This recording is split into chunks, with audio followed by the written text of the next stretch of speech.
Hello everyone. So today I want to talk about a strange occurrence that happened around midweek last week, around I think Wednesday time or so. And yeah, let me just cut straight to the chase. Me, my girlfriend, and my good friend Cameron Armstrong were laying on this bed. Cameron was on the far right, I was in the middle, and Leah was on the far left. A very tight squeeze, as you can see. These are only king-size beds, so we were packed in like sardines, but it was nice and cosy. We were chilling out, it was quite late, we were all getting tired, we'd been watching YouTube videos and the like. It was probably around 4 AM at this point, so like I said, we were pretty tired. It was good vibes nonetheless, just kind of chilling out and that. And then suddenly, out of nowhere, Cameron darts up off the bed and kind of dashes to the bathroom. I think, oh dear, like he's going to be sick. And lo and behold, he was. He puked a little bit in the toilet, and I heard him retching a little bit, which was nice. Yeah, and so I'm kind of, I'm a little concerned, but not too concerned. I know that he'll probably be fine in a few minutes or so, so I'll let him get on with it. But then as I'm laying there, I hear all sorts of weird things going on in the bathroom, like the light going on and off, and the door opening and closing. And I start thinking, what is he doing in there? What is going on? Anyway, about a minute or so goes by, and then suddenly I hear the door open again, and I just hear this big thud.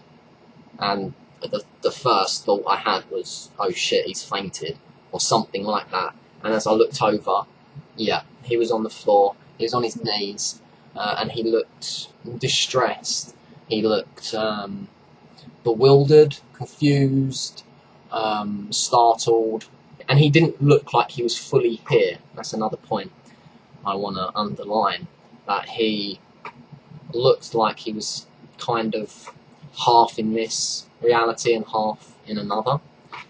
So anyway, as this development occurs, I dart up off the bed myself and run over to him to comfort him, make sure he's okay. I put I think it was my left hand actually, on his back, just kind of, rub his back, try and settle in, try and comfort him, giving him a little bit of Reiki as I do. And I just say, mate, what happened? And he's like, I don't even know. And he's obviously still very disorientated at this point, so I don't probe him too much, I just kind of let him come back round in his own time, and eventually I say, hey mate, come on, get up on the bed. We've got 2 beds in this hotel room, so I said, look, me and Dalia will stay on this bed, you have a bed to yourself, you can stretch out, I'll get you some water, etc, etc, and all will be well. And all was well. Got him up onto the bed, he started calming down, he started remembering what just happened to him, and supposedly when he was in the bathroom he suddenly just became very confused. His vision started to fade, he became very disorientated and started experiencing what a lot of people call ego death. Then supposedly he started kind of coming back round again, and that's why I heard the door open and the light go off. But then as the light went off, he was plunged back into darkness, and that just kind of threw him all out of whack again. And he started feeling really strange. So the door closed, the light went back on. So this is what I was hearing. And then, just the same thing happens again. He starts seeing stars. The stars consume his whole vision. He kind of like stumbles, opens the door again, and then just drops to his knees. And that's where I then find him. So yeah, nothing strange so far. This is not the strange aspect of the story. So far it's pretty standard, we all faint from time to time, we all have our moments. So anyway, Cameron's on the bed, he's coming back around, shall we say. My girlfriend Dalia gets up off this bed to go over to the sink area. And she's fine. I'm not worried about her in the slightest. My mind is 100% on Cameron. Concerned for his well-being. So my mind is very much on him. So I don't even really fully take in her getting up off the bed and going over to the sink area. Anyway, eventually I lie back down on this bed, and I'm kind of, you know, sitting there trying to bring myself back down because, you know, I had an adrenaline rush and I kind of was worried for my friend, you know. So I'm settling myself back down as well. And suddenly I look over to the sink area, which is just over this way here. And we've got kind of like cardboard boxes stacked up by the sink area. And I noticed that Delia is sitting on these cardboard boxes, but I don't actually see her figure, I just see her legs and her feet. And I think, what's she doing over there? And I'm trying to rationalise it, and in my mind I say, oh, she's gone over there to have a cigarette. Why she would have gone over there to have a cigarette, I don't know. But that was just the way I rationalised it in that moment. But eventually, as the seconds ticked on, I was thinking, no, this ain't right. One, I'm not seeing smoke emanating from that area, but it just also felt weird. I was just sensing some sort of weird vibe, so I thought, no, I need to get up and find out what's going on here. So I walk over, and God, she's passed out as well. And I can't believe it. I'm almost in such shock about the synchronicity of them both passing out around the same time. I find myself laughing out of shock. I find the whole situation bizarrely comical. And I say to her, are you messing with me? You know, I thought she was kind of just playing around with me. I was like, how can you have passed out as well? Cameron just did it, now you? What's going on? I was like, are you messing with me? And she was like, oh, you know, she just, her kind of eyes were flittering. She didn't quite look all here. And I thought, nah, she's not messing with me. She's definitely out for the count. You can just tell, you know. You can tell if someone's acting, and she certainly was not. So anyway, I desperately try and get her attention and make some sort of connection with her with my eyes, just to kind of reground her and stabilise her. But I'm not really having much success, to be honest. She's just kind of phasing in and out of reality, fluctuating between different dimensions, I assume. She said afterwards that she did feel like she was kind of stepping back and forth between all these different realities. But anyway, I won't get into that. What I will get into is me then trying to pick her up. I say, look, we can't have you sitting on these cardboard boxes all night. We've got to get you up on the bed. Cameron preempts the fact that I'm going to need the nearest bed to put her on, so he leaves that bed and gets onto this bed.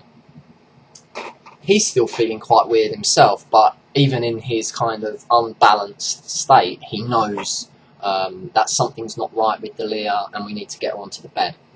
So I pick Delia up, and as I pick her up, she just slumps into me. So I could tell she was very much not here, or at least not fully here. She was unconscious, because there was just all this dead weight. And usually I can pick her up quite easily. She's only 5 foot, so I can pick her up with ease. But this time I couldn't. There was just so much dead weight just falling into me, and I was kind of like, oh crap, like, am I going to be able to hold her? I could, though. I just about managed to drag her over to this bed.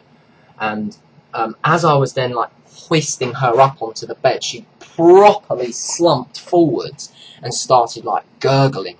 And her eyes lolled back, and she started convulsing. And at this point, I can't believe what I'm witnessing. You know, it's gone from something fairly standard. You know, we all pass out, but then suddenly I'm thinking, holy shit! Like, my girlfriend is having a fit or a seizure, or maybe even dying. I mean, that thought really did cross my mind at one point, that she was dying. Because like during this whole gurgling and spasming process, she just went pasty white, like a zombie. It was so scary to see that, because it just looked like the life force was draining out of her body. And it was really quite terrifying, to be honest. So I'm kind of panicking at this point, and I'm just saying, Delia, Delia, Dalia, just trying to get her attention desperately, but she's gone. She's gone. And she's just making all these noises. At one point, I thought the gurgling she was making was what people call the death rattle, which is the noise you make just before you die. And that was another thought that rushed through my mind. So it was really, really quite scary.